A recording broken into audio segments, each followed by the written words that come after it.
ಸಾಹೇಬ್ ಅಂಬೇಡ್ಕರ್, ಸಂವಿಧಾನ ಶಿಲ್ಪಿ ಬಾಬಾ ಸಾಹೇಬ್ ಅಂಬೇಡ್ಕರ್, ಜೈ ಜೈ ಜೈ ಜೈ ಜೈ ಭೀಮ್, ಜೈ ಭೀಮ್, ಜೈ ಭೀಮ್, ಜೈ ಜೈ ಜೈ ಜೈ ಭೀಮ್, ಜೈ ಭೀಮ್, ಜೈ ಭೀಮ್.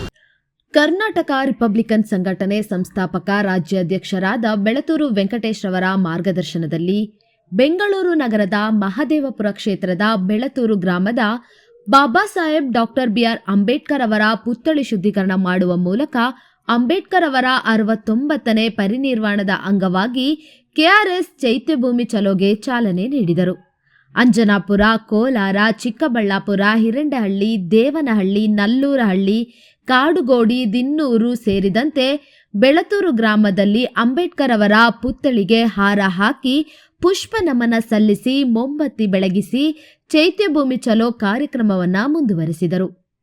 ಈ ಕಾರ್ಯಕ್ರಮದಲ್ಲಿ ಕರ್ನಾಟಕ ರಿಪಬ್ಲಿಕನ್ ಸಂಘಟನೆ ಸಂಸ್ಥಾಪಕ ರಾಜ್ಯಾಧ್ಯಕ್ಷರಾದ ಬೆಳತೂರು ವೆಂಕಟೇಶ್, ಬೆಂಗಳೂರು ಗ್ರಾಮಾಂತರ ಜಿಲ್ಲೆಯ ಜಿಲ್ಲಾಧ್ಯಕ್ಷರಾದ ಶ್ರೀಮತಿ ಶಿರೀಷಾ ಹಾಗೂ ಕರುನಾಡು ಹಿತರಕ್ಷಣಾ ವೇದಿಕೆಯ ಸಂಸ್ಥಾಪಕ ರಾಜ್ಯಾಧ್ಯಕ್ಷರಾದ ಡಾಕ್ಟರ್ ಜ್ಯೋತಿಕುಮಾರ್ ಆಚಾರ್, ಬೆಳತೂರು ಗ್ರಾಮಸ್ಥರಾದ ವಿನೋದ್ ಕುಮಾರ್, ಬಾಬು, ಕರ್ನಾಟಕ ರಿಪಬ್ಲಿಕನ್ ಸಂಘಟನೆಯ ಮುಖಂಡರಾದ ಚನ್ನಸಂದ್ರ ಪ್ರಕಾಶ್, ರಾಜಾಹುಲಿ, ಸಂತೋಷ್ ಕುಮಾರ್, ಭೀಮಣ್ಣ, ಕಾಡುಗೋಡಿ ಚಂದ್ರಶೇಖರ್, ರಾಜೇಶ್ವರಿ, ಫಾತಿಮಾ, ಬೆಳತೂರು ಕಾಲೋನಿಯ ಮುಖಂಡರಾದ ರತ್ನಮ್ಮ, ಭಾಸ್ಕರ್, ಬಾಬು, ನರಸಿಂಹಾಚಾರಿ, ರಾಮಕೃಷ್ಣಪ್ಪ, ಸತ್ಯಮ್ಮ ಹಾಗೂ ಮಲ್ಲಿಕಮ್ಮ, ಅರುಣಕುಮಾರಿ ಇನ್ನು ಮುಂತಾದ ಸಂಘಟನೆಯ ಮಹಿಳಾ ಮುಖಂಡರು, ಯುವ ಮುಖಂಡರು, ಗ್ರಾಮಸ್ಥರು ಹೆಚ್ಚಿನ ಸಂಖ್ಯೆಯಲ್ಲಿ ಭಾಗವಹಿಸಿದರು.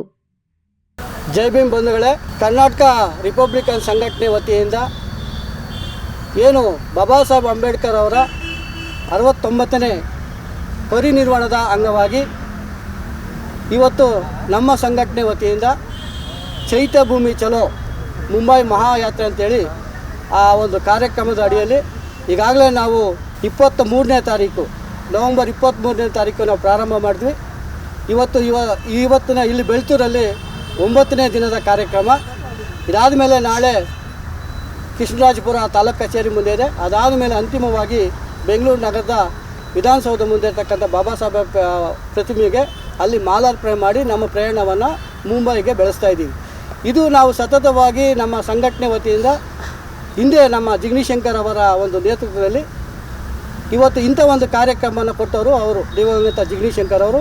ಅವರ ಒಂದು ಹಾದಿಯಲ್ಲೇ ಕೂಡ ನಾವು ಸತತವಾಗಿ 13 ವರ್ಷಗಳ ಕಾಲ ಈ ಕಾರ್ಯಕ್ರಮವನ್ನು ನಡೆಸ್ಕೊಂಡು ಬರ್ತಾಯಿದ್ದೀವಿ. ಅದಕ್ಕೆ ನನ್ನೆಲ್ಲ ಸ್ನೇಹಿತರು ಮತ್ತು ನನ್ನ ಆತ್ಮೀಯ ಎಲ್ಲ ನನ್ನ ಸಂಘಟನೆ ಒಡನಾಡಿ ಬಂಧುಗಳು ಸದಾ ಈ ಕಾರ್ಯಕ್ರಮವನ್ನು ಇಷ್ಟು ಬಹಳ ಒಂದು ಸೊಗಸಾಗಿ ಮತ್ತು ಅಚ್ಚುಕಟ್ಟಾಗಿ ಒಂದು ಎಲ್ಲ ರೀತಿಯಲ್ಲಿ ಕೂಡ ಬೆಂಬಲವಾಗಿ ನಿಂತು ಕಾರ್ಯಕ್ರಮವನ್ನು ನೆರವೇರಿಸ್ಕೊಂಡು ಬರ್ತಾಯಿದ್ದಾರೆ. ನಾನು ಅವ್ರಿಗೆಲ್ಲರಿಗೂ ಇವತ್ತು ಈ ಭಾಗದಲ್ಲಿ ಇರ್ತಕ್ಕಂಥ ಎಲ್ಲರೂ ಕೂಡ ಬಂದಿದ್ದಾರೆ. ಅವರಿಗೆ ಮತ್ತೊಮ್ಮೆ ನಾನು ಅಭಿನಂದನೆ ಸಲ್ಲಿಸ್ತೀನಿ. ವಿಶೇಷವಾಗಿ ಏನಂದರೆ ಬಾಬಾ ಸಾಹೇಬ್ ಅಂಬೇಡ್ಕರ್ ನೆನೆಯೋದು, ಅವರ ವಿಚಾರವನ್ನು ತಿಳಿಸೋದು, ಮತ್ತು ನಾವೆಲ್ಲ ಕಾರ್ಯಕರ್ತರಿಗೆ ತಿಳಿಸೋದು ನಮ್ಮೆಲ್ಲ ಆದ್ಯ ಕರ್ತವ್ಯ.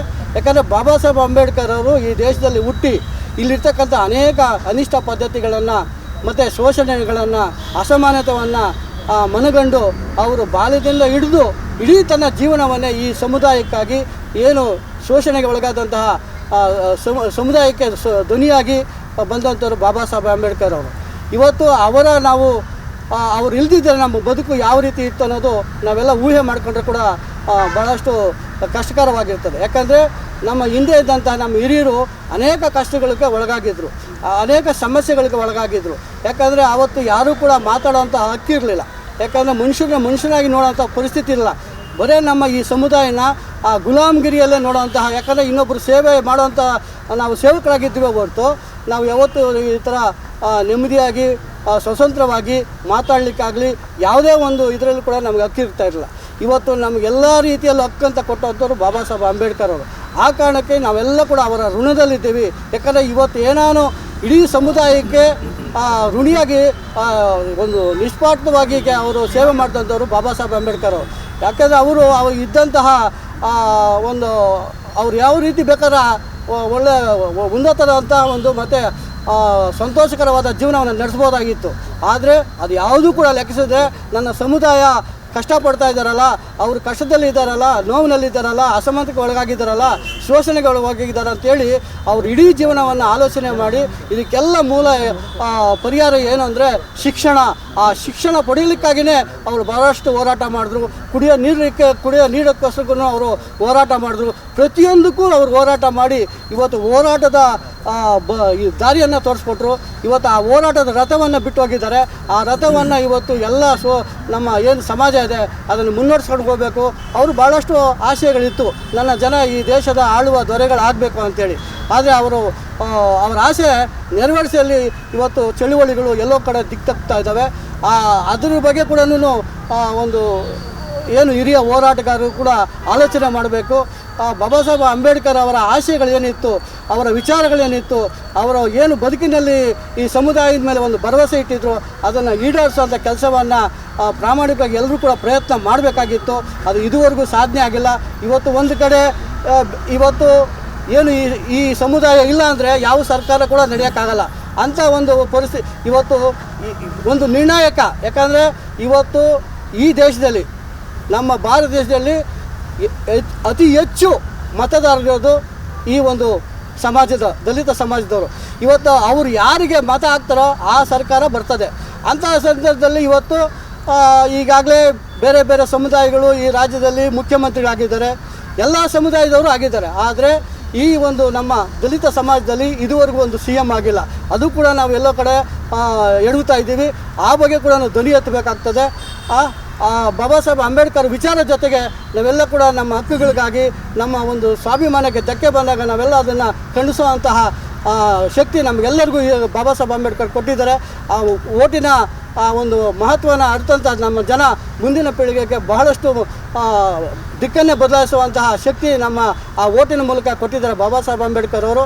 ಅದನ್ನೆಲ್ಲ ಕೂಡ ಮನಗಂಡು ಮತ್ತು ಇವತ್ತು ನಾವು ಏನು ಬಾಬಾ ಸಾಹೇಬ್ ಅಂಬೇಡ್ಕರ್ ವಿಚಾರನ ಇಟ್ಕೊಂಡು ಸಂಘಟನೆ ಮೂಲಕವಾಗಿ ನಾಗರಿಕರಿಗೆ ಸಿಗಬೇಕಾದಂತೆ ಇವತ್ತು ಕೂಡ ನಾವು ಸರ್ಕಾರಗಳು ಯಾವುದೇ ಸರ್ಕಾರ ನಮ್ಮನ್ನ ಆಡಲಿ, ಆದರೆ ನಮಗೆ ಇವತ್ತು ಕೂಡ ನಾವು ಹೋರಾಟದ ಮೂಲಕ ನಮ್ಮ ಹಕ್ಕುಗಳನ್ನ ಪಡೆಯುವಂತಹ ಸಂದರ್ಭ ಇದೆ. ಯಾಕಂದರೆ ಯಾವುದೇ ಸರ್ಕಾರ ಬಂದರೂ ಕೂಡ ಆ ಸಮಾಜಕ್ಕೆ ಮತ್ತು ಏನು ನಮ್ಮಿಂದ ಓಟ್ ತೆಗೆದುಕೊಂಡು ಹೋದಂತಹ ಸರ್ಕಾರ ರಚನೆ ಆದರೆ ಮತ್ತೆ ನಮಗೆ ಏನು ಕೊಡಬೇಕು ಏನು ಕೊಡಬಾರ್ದು ಅನ್ನೋದು ಕೂಡ ಅವರು ಬರೀ ಅವರ ಅಧಿಕಾರಕ್ಕಾಗಿ ನಾನು CM ಆಗಬೇಕು, ನೀನು CM ಆಗಬೇಕು, ಇಷ್ಟರಲ್ಲೇ ರಾಜಕಾರಣ ಆಗುತ್ತೆ ಹೊರತು ಬಡವರ ಸಮಸ್ಯೆಗಳನ್ನ ಬಗೆಹರಿಸೋ ನಿಟ್ಟಿನಲ್ಲಿ ಇದೆ. ಇವತ್ತಿಗೂ ಕೂಡ ಸ್ವಾತಂತ್ರ್ಯ ಬಂದು 78 ವರ್ಷ ಆಯಿತು. ಇವತ್ತಿಗೂ ಕೂಡ ನಮ್ಮ ಬಡವರಿಗೆ ಸೂರಿಲ್ಲ, ಕುಡಿಯೋಕ್ಕೆ ನೀರಿಲ್ಲ, ಸರ್ಕಾರದ ನಮ್ಮ ವಸತಿಗೆ ಇಲ್ಲ. ಈ ರೀತಿ ಅನೇಕ ಸಮಸ್ಯೆಗಳು ಇಂದು ಕೂಡ ಜೀವಂತವಾಗಿದ್ದಾವೆ. ಹಾಗಾಗಿ ಇಂಥವನ್ನೆಲ್ಲ ಬದಲಾವಣೆ ಮಾಡಬೇಕಾದ್ರೆ ಹೋರಾಟದಿಂದ ಮಾತ್ರ ಸಾಧ್ಯ. ಆ ಕಾರಣಕ್ಕಾಗಿ ಬಾಬಾ ಸಾಹೇಬ್ ಅಂಬೇಡ್ಕರ್ ನೆನೆಯೋದು ಮತ್ತು ಅವರನ್ನು ಸ್ಮರಿಸೋದು ನಮ್ಮ ಎಲ್ಲರ ಕರ್ತವ್ಯ ಅಂತ ಭಾವಿಸಿ ಇವತ್ತು ನಾವು ನಮ್ಮ ಸಂಘಟನೆಯ 100 ಕಾರ್ಯಕರ್ತರನ್ನ ಪ್ರತಿ ವರ್ಷ ಬಾಬಾ ಸಾಹೇಬ್ ಅಂಬೇಡ್ಕರ್ ಅವರ ಚೈತ್ಯ ಭೂಮಿ ಆಗ್ಬೋದು, ಮತ್ತು ಬಾಬಾ ಸಾಹೇಬ್ ಅಂಬೇಡ್ಕರ್ ದೀಕ್ಷೆ ತಗೊಂಡಂತಹ ನಾಗ್ಪುರ ಕಾರ್ಯಕ್ರಮ ಆಗ್ಬೋದು, ಮತ್ತು ಭೀಮಪುರಗೆ ಆಗ್ಬೋದು, ಈ 3 ಕೂಡ ನಮಗೆ ಪವಿತ್ರವಾದಂಥ ಸ್ಥಳ ಅಂತೇಳಿ ಭಾವಿಸಿ ನಾವು ಪ್ರತಿ ವರ್ಷ, ಯಾಕಂದರೆ ಇವತ್ತು ಬಾಬಾ ಸಾಹೇಬ್ ಅಂಬೇಡ್ಕರ್ ಸತ್ತು 68 ವರ್ಷ ಆದರೂ ಕೂಡ ಇವತ್ತಿಗೂ ಅಲ್ಲಿ ಬಾಂಬೆ ಮುಂಬೈನ ದಾದರ್ನಲ್ಲಿ ಲಕ್ಷಾಂತರ ಜನ ಸೇರ್ತಾರೆ. ಅದೆಲ್ಲ ಕೂಡ ಅಲ್ಲಿ ಇವರೆಲ್ಲ ಕಣ್ಣು ತುಂಬಿಸ್ಕೊಂಡಾಗ ಅದೊಂದು ಅದ್ಭುತ ಅಂಥೇಳಿ ಆ ಪವಿತ್ರವಾದ ಒಂದು ಸ್ಥಳಕ್ಕೆ ಕರ್ಕೊಂಡು ಹೋಗಬೇಕು ಅಂಥೇಳಿ ನಾವೆಲ್ಲ ತೀರ್ಮಾನ ಮಾಡಿ ಪ್ರತಿ ವರ್ಷ ನಮ್ಮ ಕಾರ್ಯಕರ್ತರನ್ನ ಅಲ್ಲಿ ಕರ್ಕೊಂಡೋಗಿ ಅಲ್ಲಿ ಬಾಬಾ ಸಾಹೇಬ್ ಅಂಬೇಡ್ಕರ್ ಸಮಾಧಿ ದರ್ಶನ ಮಾಡಿ ಅಲ್ಲಿಂದ ನಾವು ಮತ್ತೆ ವಾಪಸ್ ಬರ್ತೀವಿ. ಆ ಕಾರಣಕ್ಕಾಗಿ ಇಂಥ ಒಂದು ಕಾರ್ಯಕ್ರಮದಲ್ಲಿ ಸದಾ ನನ್ನ ಜೊತೆ ಇದ್ದು ಎಲ್ಲ ರೀತಿಯಲ್ಲಿ ಸಹಕಾರ ಬೆಂಬಲ ನೀಡ್ತಾರಂತಹ ಸಂಘಟನೆಯ ಎಲ್ಲ ಪದಾಧಿಕಾರಿಗಳಿಗೂ ಮತ್ತು ನಮ್ಮ ಗ್ರಾಮದ ಕೆಲವು ಎಲ್ಲ ಮುಖಂಡರಿಗೂ ಮತ್ತು ನಮ್ಮ ಸ್ನೇಹಿತರಾದಂಥ ಎಲ್ರಿಗೂ ನಾನು ವಂದಿಸಿ ಈ ಒಂದು ಅವಕಾಶವನ್ನು ಮಾಡಿಕೊಟ್ಟಂಥ ಈ ಭಾಗದ ನಮ್ಮ ಇವತ್ತಿನ ಈ ಕಾರ್ಯಕ್ರಮ ನೇತೃತ್ವವನ್ನು ನಮ್ಮ ಸಂತೋಷ್ ಅವರು ಮತ್ತು ಭೀಮಣ್ಣವರು ಅವರ ಸಂಘಟನೆಗಳೆಲ್ಲ ಸೇರಿ ಈ ಕಾರ್ಯಕ್ರಮನ ಇವತ್ತು ನೇತೃತ್ವ ವಹಿಸಿದರು. ಬಹಳ ಎಲ್ಲ ಚೆನ್ನಾಗಿ ಇಲ್ಲಿ ಕಾರ್ಯಕ್ರಮ ಮಾಡಲಿಕ್ಕೆ ಮತ್ತು ಎಲ್ಲ ಜನ ಸೇರೋದಕ್ಕೆ ಅವಕಾಶ ಮಾಡಿದಂತಹ ಸಂತೋಷ್ ಅವ್ರಿಗೂ ಮತ್ತು ಅವ್ರ ತಂಡದ ಎಲ್ಲರಿಗೂ ಸದಸ್ಯರಿಗೂ ನಾನು ಅಭಿನಂದಿಸ್ತೀನಿ. ಮತ್ತು ವಿಶೇಷವಾಗಿ ನಾವು ಕೂಡ ಈ ಬೆಳ್ತೂರಲ್ಲಿರೋದ್ರಿಂದ ನಮ್ಮ ಬೆಳ್ತೂರು ಭಾಗದ ಎಲ್ಲ ಹೆಣ್ಮಕ್ಳು ಮತ್ತು ನಮ್ಮ ಎಲ್ಲ ಸ್ನೇಹಿತರು ಎಲ್ಲ ಬಂದಿದ್ದಾರೆ. ಅವ್ರಿಗೆಲ್ಲರೂ ಕೂಡ ನಾನು ಮತ್ತೊಮ್ಮೆ ಧನ್ಯವಾದಗಳು ಸಲ್ಲಿಸ್ತಾ ನನ್ನ ಮಾತನ್ನು ಮುಗಿಸ್ತೀನಿ. ಜೈ ಭೀಮ್, ಜೈ ಭಾರತ್. ಜೈ ಭೀಮ್ ಬಂಧುಗಳೇ, ನನ್ನ ಹೆಸರು ಡಾಕ್ಟರ್ ಜ್ಯೋತಿಕುಮಾರ್ ಆಚಾರಿ, ಕರುನಾಡ ಹಿತರಕ್ಷಣಾ ವೇದಿಕೆ ಸಂಸ್ಥಾಪಕ ರಾಜ್ಯಾಧ್ಯಕ್ಷರು.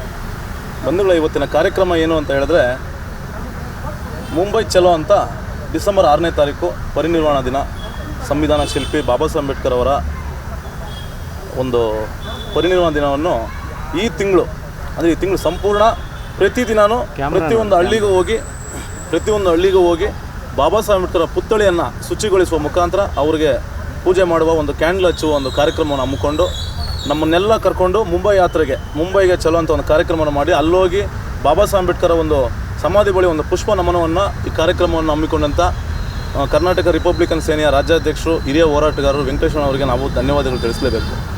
ಯಾಕಂತ ಹೇಳಿದ್ರೆ ಬಾಬಾ ಸಾಹೇಬ್ ಅಂಬೇಡ್ಕರ್ ಅವರು ಒಂದು ಜಾತಿಗೆ ಸೀಮಿತವಲ್ಲ, ಅವರು ಪ್ರತಿಯೊಂದು ನಾಗರಿಕರಿಗೂ, ಯಾಕಂತ ಹೇಳಿದ್ರೆ ಅವ್ರಿಗೋಸ್ಕರ ಏನು ಮಾಡ್ಕೊಂಡಿಲ್ಲ, ಅವತ್ತಿನ ದಿನ ಅಂಥ ಬಡವರಿಗೆ, ಅವತ್ತಿನ ಅಸ್ಪೃಶ್ಯರಿಗೆ, ಅವತ್ತಿನ ದಿನ ಇರುವಂಥ ಶೋಷಿತ ಒಳಗಾಗದವರಿಗೆ ಎಲ್ಲರಿಗೂ ಸಹ ಅವರು ಸಂವಿಧಾನವನ್ನು ಬರೆದು ಎಲ್ಲರೂ ಬದುಕಲಿ ಬಾಳಲಿ, ನನ್ನ ಜನ ಒಳ್ಳೆಯ ಉನ್ನತ ಮಟ್ಟಕ್ಕೆ ಹೋಗಬೇಕು ಅಂತೇಳಿ ಸಂವಿಧಾನವನ್ನು ಬರೆದು ಇವತ್ತು ನಾವು ಬದುಕಿದ್ದೀವಿ ಅಂತ ಹೇಳಿದ್ರೆ ಅದಕ್ಕೆ ಮೂಲತಃ ಕಾರಣ ಸಂವಿಧಾನ ಅಂತ ಹೇಳಿದ್ರೆ ತಪ್ಪಾಗಲಾರ್ದು ಬಂಧುಗಳೇ. ಯಾಕಂದರೆ ಸಂವಿಧಾನದಿಂದನೇ ನಾವು ಎಲ್ಲ ಕಾನೂನು ವಿಚಾರಗಳಾಗಲಿ ಯಾವುದೇ ವಿಚಾರವನ್ನು ತಿಳ್ಕೊಂಡು ನಾವು ಒಂದು ಪ್ರತಿಯೊಂದು ಪ್ರಶ್ನಾರ್ಥಕ ಚಿಹ್ನೆಯನ್ನು ಪ್ರಶ್ನೆ ಮಾಡ್ತೀವಿ ಅಂತ ಹೇಳಿದ್ರೆ ಇವತ್ತು ಕಾರಣ ಏನು ಅಂತ ಹೇಳಿದ್ರೆ ಸಂವಿಧಾನ ಅಂತ ಹೇಳ್ಬೋದು. ಅಂಥ ಮಹಾನ್ ವ್ಯಕ್ತಿ ಅವತ್ತು ಡಿಸೆಂಬರ್ 6ನೇ ತಾರೀಕು ಅವರೊಂದು ಪರಿನಿರ್ವಾಣ ದಿನವನ್ನು ನಾವೆಲ್ಲರೂ ಈ ಒಂದು ಶ್ರದ್ಧೆ, ಶಿಸ್ತು ಮತ್ತು ಗೌರವವನ್ನು ಸೂಚಿಸುವ ಮುಖಾಂತರ ನಾವು ಅಲ್ಲಿಗೆ ತೆರಳುತ್ತಾ ಇದ್ದೀವಿ. ತಾವೆಲ್ಲರೂ ನನ್ನ ಮಾತೇನು ಅಂತ ಹೇಳಿದ್ರೆ ಪ್ರತಿಯೊಬ್ಬರು ಮನೆಯಲ್ಲಿ ಪೂಜೆ ಮಾಡುವಂಥ ಏಕೈಕ ವ್ಯಕ್ತಿ ಅಂತ ಹೇಳಿದ್ರೆ ಡಾಕ್ಟರ್ ಬಾಬಾ ಸಾಹೇಬ್ ಅಂಬೇಡ್ಕರ್ ಅಂತ ಹೇಳಿದ್ರೆ ತಪ್ಪಾಗಲಾರ್ದು. ಯಾಕಂದರೆ ಪ್ರತಿಯೊಬ್ಬರು ಅವ್ರನ್ನ ಪೂಜೆ ಮಾಡಬೇಕು. ಇವತ್ತು ನಾವು ಉಸಿರಾಡ್ತಾ ಇದ್ದೀವಿ ಅಂತ ಹೇಳಿದ್ರೆ ಬಾಬಾ ಸಾಹೇಬ್ ಅಂಬೇಡ್ಕರ್ ಒಬ್ಬರೇ ಕಾರಣ. ಎಲ್ರಿಗೂ ದೇವರಾದಂಥವ್ರು ಬಾಬಾ ಸಾಹೇಬ್ ಅಂಬೇಡ್ಕರ್ ಅವ್ರನ್ನ ಪೂಜೆ ಮಾಡೋ ಮುಖಾಂತರ ಪ್ರತಿಯೊಂದು ಮನೆಯಲ್ಲೂ ಸಹ ಡಿಸೆಂಬರ್ 6ನೇ ತಾರೀಕು ಅವ್ರನ್ನ ಪೂಜೆ ಮಾಡಿ ಅವ್ರನ್ನ ನಾವು ಸ್ಮರಿಸೋಣ ಅಂತ ಹೇಳ್ತಾ, ಮತ್ತು ಇನ್ನೊಂದೇನು ಅಂತ ಹೇಳಿದ್ರೆ ಬಾಬಾ ಸಾಹೇಬ್ ಅಂಬೇಡ್ಕರ್ ಅವರು ಹೇಳ್ತಾ ಇದ್ದರು, ದೇವಸ್ಥಾನಗಳನ್ನ ಕಡಿಮೆ ಮಾಡಿ ಶಿಕ್ಷಣವನ್ನು ಕೊಡಿ, ಮಕ್ಕಳಿಗೆ ಸ್ಕೂಲನ್ನು ಕಟ್ಟಿಸಿ, ಜ್ಞಾನ ಭಂಡಾರವನ್ನು ಕಟ್ಟಿಸಿ ಅಂತ. ಅದು ನಮ್ಮ ಇವತ್ತು ಬೆಳತೂರು ರುಜುವಾತಾಗಿದೆ. ಯಾಕಂತ ಹೇಳಿದ್ರೆ ಈ ಜಾಗವನ್ನು ನಮ್ಮ ಹಿರಿಯರು ವೀರಪ್ಪಣ್ಣವರು ಆಗಿರ್ಬೋದು ಮತ್ತು ಹಿರಿಯರು ಇವತ್ತಿನ ದಿನ ಏನು ಇಲ್ಲೆಲ್ಲ ಕಲ್ಪಿಸ್ಕೊಟ್ಟಿದ್ದಾರೆ. ಅವ್ರ ಮಗ ಸೋಮಣ್ಣವರು ಸಹ ಅಷ್ಟೇ. ಮತ್ತು ಇಲ್ಲಿರುವಂಥ ಎಲ್ಲ ಮುಖಂಡರುಗಳು ಈ ಜಾಗವನ್ನು ಒಂದು ಇದಕ್ಕೆ ಜ್ಞಾನ ಭಂಡಾರಕ್ಕೋಸ್ಕರ ಮತ್ತು ಇಲ್ಲಿ ಏನಾದರೂ ಒಂದು ಕಾರ್ಯಕ್ರಮ ಮಾಡಬೇಕು ಅಂತೇಳಿ ಬಾಬಾ ಸಾಹೇಬ್ ಅಂಬೇಡ್ಕರ್ ಅವರ ಪುತ್ಥಳಿ ನಿರ್ಮಾಣ ಮಾಡಿದ್ದಾರೆ. ನಾನು ವಿಶೇಷವಾಗಿ ಅವರಿಗೆ ಧನ್ಯವಾದಗಳು ತಿಳಿಸ್ತೀನಿ. ಯಾಕಂದರೆ ಶಿಕ್ಷಣ, ಸಂಘಟನೆ, ಹೋರಾಟ ಇದು ಬಾಬಾ ಸಾಹೇಬ್ ಅಂಬೇಡ್ಕರ್ ಅವರ ಗುರಿಯಾಗಿತ್ತು. ಅದೇ ರೀತಿಯಲ್ಲಿ ಶಿಕ್ಷಣವನ್ನು ಕೊಡ್ತಾ ಇದ್ದಾರೆ. ಸಂಘಟನೆ ಮಾಡೋದಕ್ಕೆ ನಮ್ಮ ಹಿರಿಯ ನಾಯಕರು ಬಿತ್ತಲೆಲ್ಲ ಇದ್ದಾರೆ. ಹೋರಾಟದ ಮುಖಾಂತರ ನಾವು ಶೋಷಿತ ಒಳಗಾದವ್ರಿಗೆ ಎಲ್ರಿಗೂ ನ್ಯಾಯ ಕೊಡಿಸೋಂಥ ಒಂದು ಕೆಲಸವನ್ನು ಇನ್ನು ಮುಂದೆ ಮಾಡ್ತೀವಿ. ಸಾಹೇಬ್ರ ಜೊತೆ ನಾವು ಕೈ ಜೋಡಿಸ್ತೀವಿ. ಎಲ್ರಿಗೂ ಶುಭವಾಗಲಿ. ಜೈ ಭೀಮ್ ಬಂಧುಗಳೇ. ಜೈ ಹಿಂದ್, ಜೈ ಕರ್ನಾಟಕ ಮಾತೆ. ಎಲ್ಲರಿಗೂ ಜೈ ಭೀಮ್. ನಮ್ಮ ತಮ್ಮದಿರು ಬಂದಿದ್ದಾರೆ, ನಮ್ಮ ಅಕ್ಕ ತಂಗಿದಿರು ಬಂದಿದ್ದಾರೆ. ಎಲ್ಲರಿಗೂ ಶುಭ ಆಗಲಿ, ದೇವರು ಒಳ್ಳೇದು ಮಾಡಲಿ ಅಂತ ನಾನು ದೇವ್ರ ಹತ್ರ ಅಲ್ಲ, ಬಾಬಾ ಸಾಹೇಬ್ರೆ ದೇವರು ನಮಗೆ ಬಾಬಾ ಸಾಹೇಬ್ರೆ ದೇವರು. ನಮಗೆ ಏನಂದರೆ ಬೊಂಬೈ ಚಲನ್ಗೆ ಹೋಗೋದಕ್ಕೆ ಎಲ್ಲರೂ ಸಾಥ್ ಕೊಡಬೇಕು, ಎಲ್ಲರೂ ಕೈ ಜೋಡಿಸ್ಬೇಕು. ಒಬ್ಬರ ಕೈನಲ್ಲಿ ಆಗಲ್ಲ. ಎಲ್ಲರೂ ಸೇರಿ, ಎಲ್ಲರೂ ಒಗ್ಗಟ್ಟಾಗಿ, ಎಲ್ಲರೂ ಹೊಂದಾಣಿಕೆಯಾಗಿ ಹೋಗಬೇಕು, ಹೊಂದಾಣಿಕೆಯಾಗಿ ಬರಬೇಕು. ಆದರೆ ಬೊಂಬೈಗೆ ಹೋಗೋದು ಮಹಾ ದೊಡ್ಡದೇನಿಲ್ಲ. ಆದರೆ ಹೆಣ್ಮಕ್ಳು ಎಲ್ಲರೂ ಕೈ ಜೋಡಿಸ್ಬೇಕು. ನಮ್ಮ ಜೊತೆಗಿರೋ ಅಣ್ಣ ತಮ್ಮಂದಿರು ಕೈ ಜೋಡಿಸ್ತಾರೆ. ಹೋಗಿ ಒಳ್ಳೆಯದಾಗೆ ಬಂದು ನಾವು ಒಳ್ಳೆಯದಾಗಿ ಹೋಗಿ ಬರೋಣ ಅಂತ ನಾನು 2 ಮಾತು ಹೇಳ್ತಾ ಇದ್ದೀನಿ. ಆಮೇಲೆ ಬಾಬಾ ಸಾಹೇಬ್ ಅಂಬೇಡ್ಕರ್ ಅವರು ಸಾಹೇಬರು ನಮಗೆ ಸಂವಿಧಾನ ಕೊಟ್ಟಿರೋದಕ್ಕೆ ನಮಗೆ ದೊಡ್ಡ ಒಂದು ಕೊಡುಗೆ, ದೊಡ್ಡ ಒಂದು ಸ್ವಾತಿ ಮುತ್ತು ಅಂತಾರಲ್ಲ, ಅದಕ್ಕೂ ದೊಡ್ಡದು ಒಂದು ಮುತ್ತು ನಮಗೆ ಕೊಟ್ಟಿದ್ದಾರೆ. ನಾವು ಬಾಬಾ ಸಾಹೇಬರು ಹೆಸರು ಹೇಳ್ಕೊಂಡು ನಾವು ಎಲ್ಲಿ ಹೋಗಿ ಎಲ್ಲನ ಹೋಗಲಿ ನಮಗೆ ಜಯ ಆಗುತ್ತೆ, ಎಲ್ಲನ ಹೋಗಲಿ ನಮಗೆ ಜಯ ಆಗುತ್ತೆ. ಅದಕ್ಕೆ ನಾನು ಹೇಳೋದು, ಎಲ್ಲರೂ ಸೇರೋಣ, ಎಲ್ಲರೂ ಕೈ ಜೋಡಿಸೋಣ. ಒಂದೇ ಕೈದಲ್ಲಿ ನಮಗೆ ತಟ್ಟಿದ್ರೆ ಸೌಂಡ್ ಬರೋಲ್ಲ.